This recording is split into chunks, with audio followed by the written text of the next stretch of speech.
For years, we've heard that moving manufacturing to Mexico is the smart play, right? It's the go-to move for nearshoring. But what if the whole reason most companies do it is completely wrong? That's what we're digging into today. We're going to pull back the curtain and look at the real playbook for making it work. And boom, this sentence just cuts right to the chase. If the first thing that pops into your head about Mexico is cheaper labor, you're already starting on the wrong foot. I mean it. The companies that fail, they all start there. But the ones that win, they start somewhere totally different. And this right here, this is the heart of the problem. On the left, you've got the big assumption. Mexico is just an easy shortcut to save a bunch of money. But the reality, over on the right, is that it's a deeply complex strategic operation. And trust me, treating it like a shortcut is the fastest way to watch it all fall apart. So here's the thing. Your success isn't going to be decided by the move itself. Nope. It's decided by how much deep, quality work you do before a single thing even gets packed in a box. It is all about preparation. You get that part wrong, and the whole thing is sunk before it even begins. Okay, so how do we make this real? We're going to walk through a 10-point checklist. Think of this as the actual playbook for designing an operation that works from the ground up, instead of just, crossing your fingers and hoping for the best. Let's get into it. All right, first up, laying the strategic foundation. You've got to think of these first few points like you're an architect drawing up the blueprints for a massive building. These are the big picture decisions you absolutely have to nail before you even think about pouring the concrete. And the very first place you have to start, it's a huge question. How are you actually going to operate in Mexico? It's definitely not a one-size-fits-all kind of deal. You've got options, and believe me, each one comes with some serious trade-offs. This table lays it all out pretty clearly. You've got 3 main roads you can go down. On one side, there's the shelter model. As you can see, that's low investment, low complexity, but the trade-off is you give up a lot of control. All the way on the other end, a standalone entity gives you total control, but look at that. The investment and the complexity just go through the roof. Picking the right path here is absolutely step 1.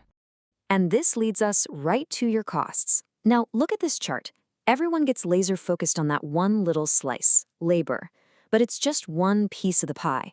You've got logistics, duties, the cost of carrying extra inventory, supervision.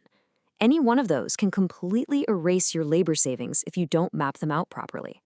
And it all comes back to this. You just can't escape it. Cheap labor does not fix bad math. You cannot let the idea of lower wages blind you to the total cost of running the business. If your financial model is shaky, no amount of cheap labor is going to save you. All right, number 3, location, location, location. You can't just say, we're moving to Mexico. It's a huge country with really distinct regions. Are you going to be near the border or deep in the interior? What's the local talent pool like? Are your suppliers anywhere close? Is the power grid reliable? Choosing the right city is just as critical as choosing the right country. Okay, number 4. This might sound a little dry, but stick with me because it is so important. Your legal structure. Take something like the IMX program. Long story short, it lets you bring in materials and equipment duty-free as long as the finished product gets exported.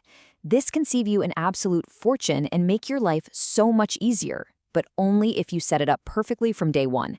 Get this wrong, and you're looking at a world of tax and legal pain. Okay, so we've got our blueprints, the big picture is set. Now it's time for our second section, building the operational engine.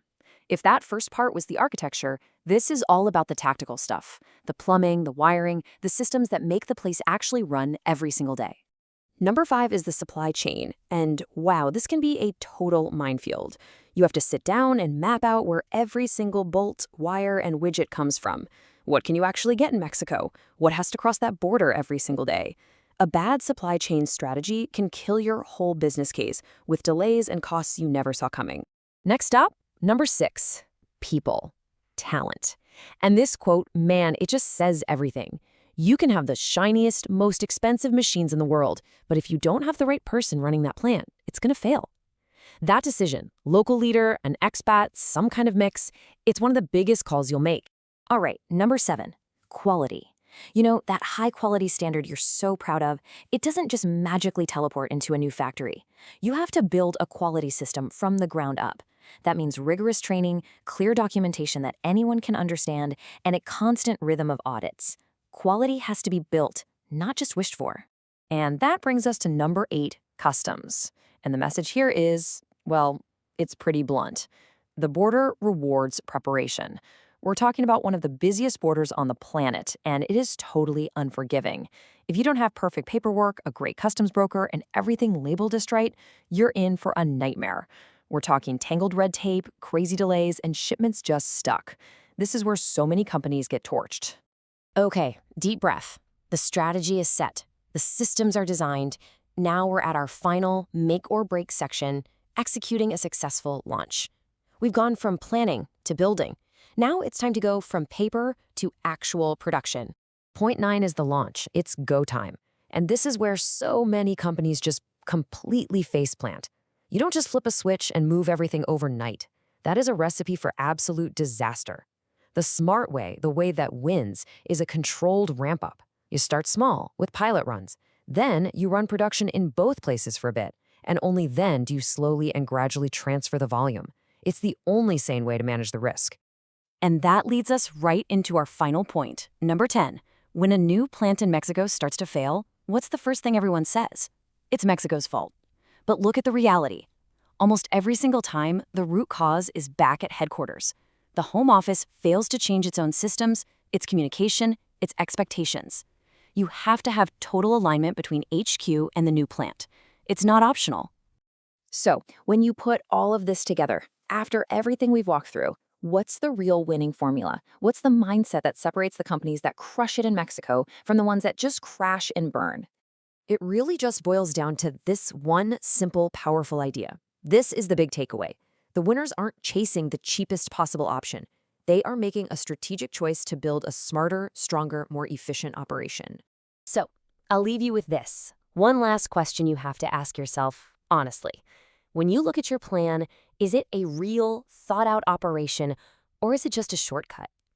Because the answer to that question, well, it changes everything. Make sure you're building smart. Thanks for digging into this with me.